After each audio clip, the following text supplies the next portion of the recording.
भैजी, हे भैजी, जरा गाड़ी रोक दियावा भैजी। हाँ बोलो, बोल क्या बात है? भैजी मिते अगने तक छोड़ देला। अरे अगने तक कब तक? भैजी मिन मैं ठाणा घाट तक जाऊं। अच्छा तो चल बैठ।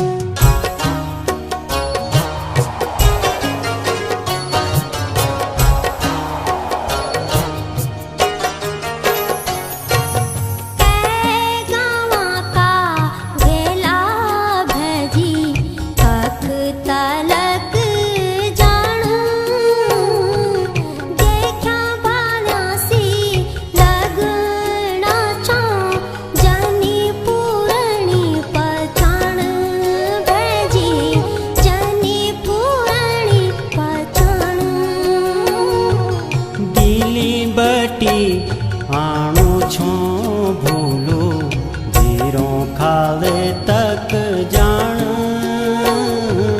किले पूछ दी गोंगलाऊ के भूली अजान छोरी के भूली अजान।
तेरू मैं ये भूली तक तेरू सौरास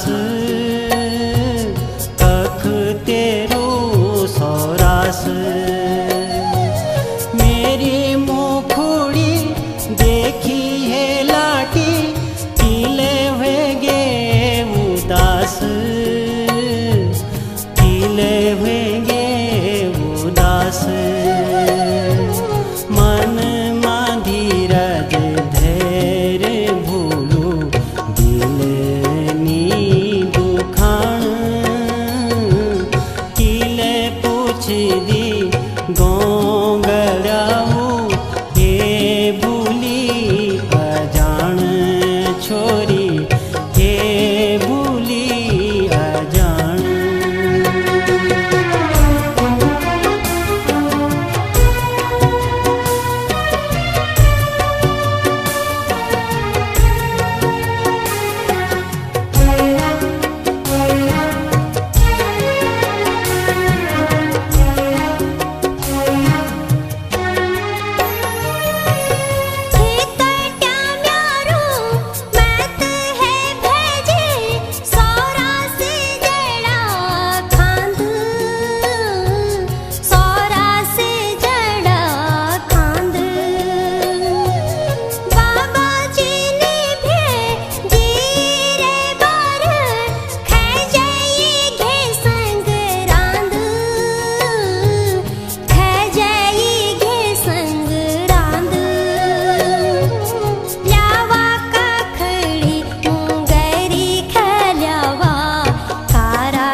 का बेछेड़िया भूलू